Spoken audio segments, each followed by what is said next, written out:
नमस्कार। मैं कमलेश कबीर आपका एक बार फिर स्वागत करता हूं इस नए एपिसोड में।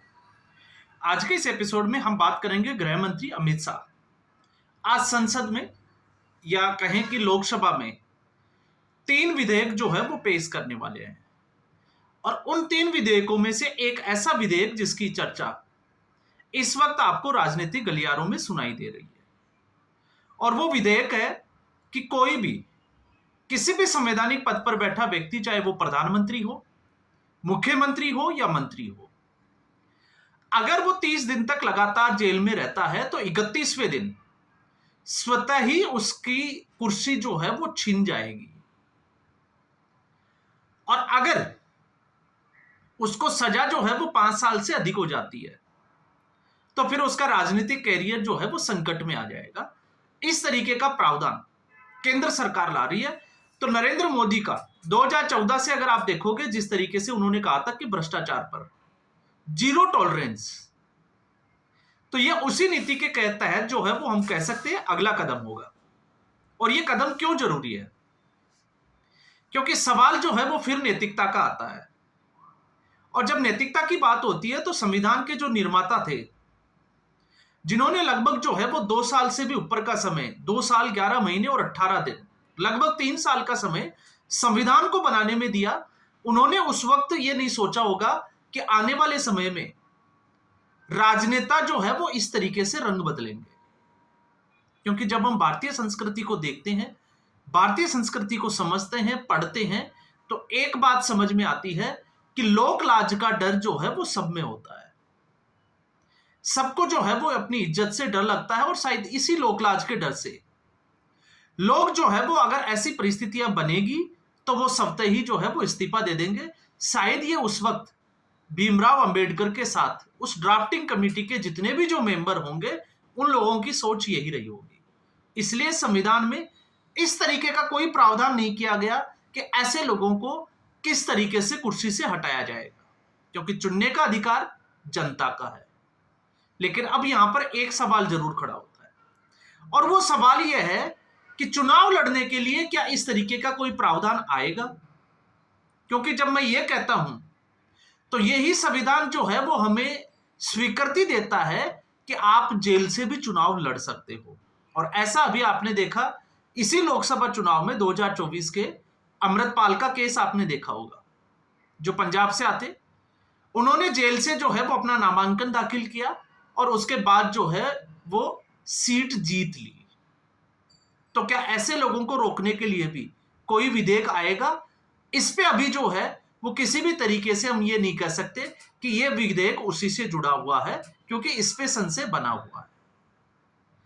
तो संविधान में ये कहीं नहीं लिखा हुआ था, और जब ये नहीं लिखा हुआ था तो आप देखिए, जब भी ऐसी कोई स्थिति बनती है तो मामला न्यायालय में जाता है, मुकदमा होता है, और फिर इसके बाद में जो डिफेंस के जो वकील होते हैं वो एक दलील देते हैं कि संविधान में इसका प्रावधान नहीं है।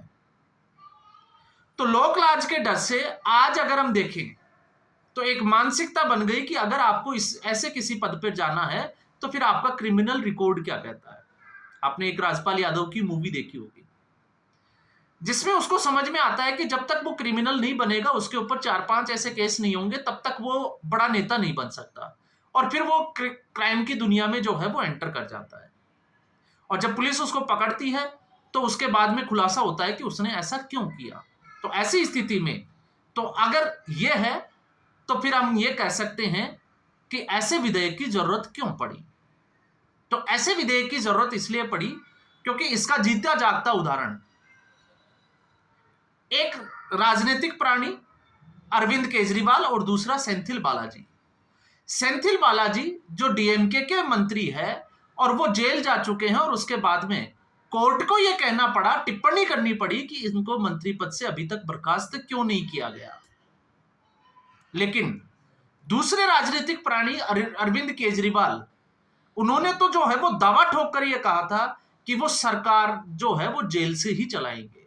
कैबिनेट की जो मीटिंग्स होगी वो जेल में ही होगी, सारी कैबिनेट फाइल्स की जो सिग्नेचर होंगे वो जेल से ही होंगे।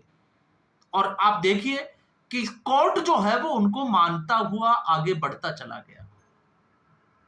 तो अब ऐसे लोग जो सपना देख रहे थे कि जेल से ही जो है वो सरकार चलाएंगे, उन लोगों के लिए जो है वो ये कानून बड़ी मुसीबत खड़ी कर सकता है। तो आज ये लोकसभा में होने वाला है, विधेयक पेश होने वाला है और सरकार जो है वो इसकी पूरी तैयारी कर चुकी है। अब यहां पर जब हम बात करते हैं संविधान की, तो संविधान निर्माताओं ने आज के संदर्भ में तो जाहिर सी बात है कि 50 साल पहले या 75 साल पहले ये नहीं सोचा होगा। और क्यों नहीं सोचा होगा? आपने देखा होगा अरविंद केजरीवाल के केस में, आप देखिए भ्रष्टाचार के बड़े मामले में अरविंद केजरीवाल जेल जाते हैं और जेल से सरकार चलाने की कोशिश की जाती है। कोर्ट स्वतः संज्ञान नहीं लेता, मैं उसके ऊपर अभी नहीं जाता, लेकिन अरविंद केजरीवाल को उसके बाद में जमानत दे दी जाती है चुनाव लड़ने के लिए, पहले लोकसभा के और बाद में तो जमानत हो ही जाती है।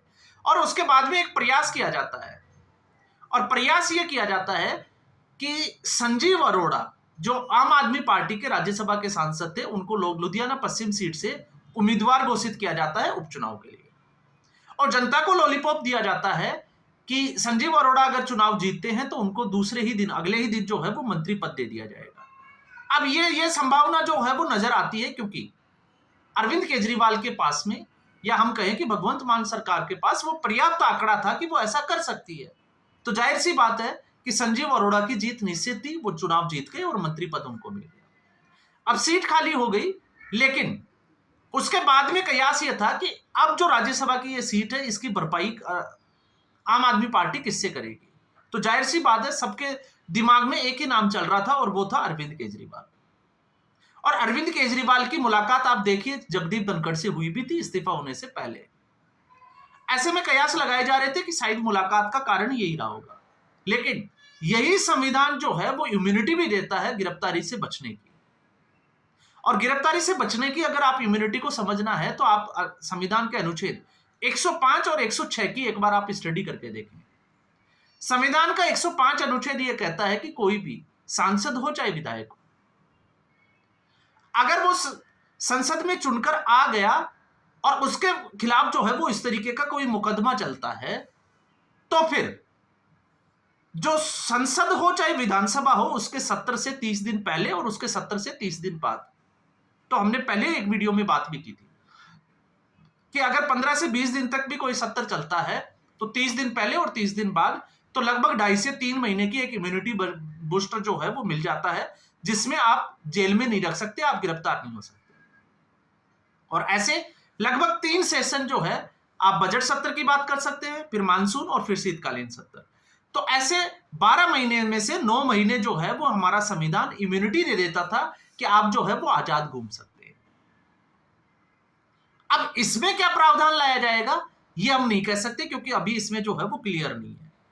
तो संविधान का संशोधन अधिनियम, जिसको हम कहें कि 130वें संशोधन के हिसाब से जो है वो ये विधेयक पेश किया जा रहा है, और इस विधेयक के बाद में कई लोगों का जो है वो राजनीतिक कैरियर संकट में आएगा, ये भी आपको समझना पड़ेगा।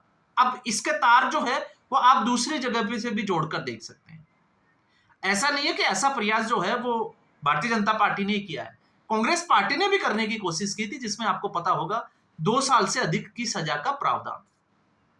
लेकिन उस मनमोहन सिंह की सरकार का जो अध्यादेश था उसको राहुल गांधी ने फाड़ दिया था, ये भी आपको पता है। खैर, ये अलग एक जो है वो जिसपे हम बात कर सकते थे।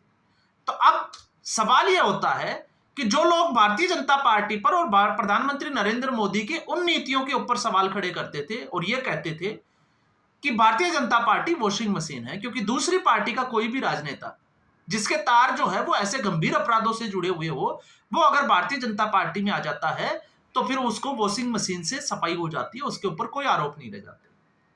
तो अब ये एक जो है वो जिस विधेयक की हम बात कर रहे हैं, तो ऐसा व्यक्ति जो अगर दूसरी पार्टी में भी है और अगर वो भारतीय जनता पार्टी में भी आ जाता है तो उसको वॉशिंग मशीन साफ नहीं कर सकती, उसकी धुलाई नहीं कर सकती।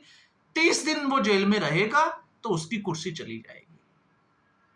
और ऐसा सिर्फ और सिर्फ जो है वो हम ये भी कह सकते हैं कि नरेंद्र मोदी ही कर सकते हैं, क्योंकि अगर आप गुजरात का उनका मुख्यमंत्री का कार्यकाल और अगर प्रधानमंत्री के कार्यकाल को 11 साल को जोड़ दिया जाए, लगभग 24-25 साल का जो राजनीतिक कैरियर है, सीधे तौर पर प्रधानमंत्री नरेंद्र मोदी के खिलाफ एक भी इस तरीके का आपराधिक मामला नहीं है, भ्रष्टाचार से जुड़ा हुआ।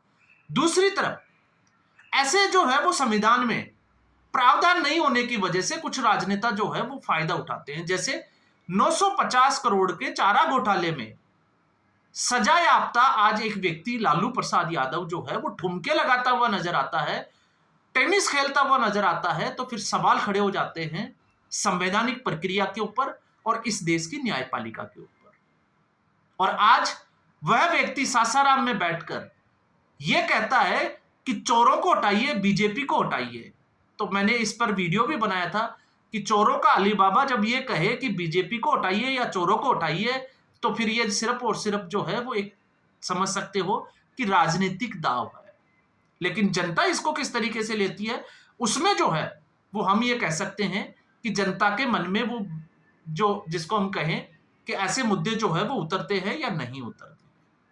अब इससे हमने बात की अरविंद केजरीवाल की, इससे बात की हमने डीएमके की, इसमें हम जो है वो अभिषेक बनर्जी, हम कहें कि जो तृणमूल कांग्रेस है उसके भी कुछ नेता।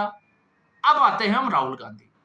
तो जब हम राहुल गांधी की जो मुश्किलें हैं इससे और बढ़ सकती है, क्योंकि राहुल गांधी अब जो है वो जो एक लग रहा था, अब तक जो है वो एक मुद्दा बनाने की कोशिश भी की जा रही थी वोट चोरी का, और उसके बाद में जब चुनाव आयोग ने यह कहा था कि आप हलफनामा जो है वो लिख कर दीजिए शपथ पत्र के साथ, तो अब राहुल गांधी इस पर लिख कर देंगे। अब ये ना के बराबर है, क्योंकि अब तक भी वो अड़े हुए थे और अब तो बिल्कुल नहीं, क्योंकि ऐसे केसेस में ऐसे में जो है वो राहुल गांधी को 7 साल की सजा का प्रावधान है। इसके अलावा नेशनल हेराल्ड केस चल रहा है। इसके अलावा जीजाजी जो है वो जिस तरीके से अभी मुसीबत में फंसे हुए हैं, तो ऐसे लोग जो अब तक जिनके तार ऐसे गंभीर अपराधों से जुड़े हुए थे, उनकी मुश्किलें जो है वो अब बढ़ने वाली है। तो आज के एपिसोड में बस इतना ही। उम्मीद करूंगा वीडियो एपिसोड आपको पसंद आया होगा। वीडियो को लाइक करें, शेयर करें, चैनल जरूर सब्सक्राइब करें। धन्यवाद।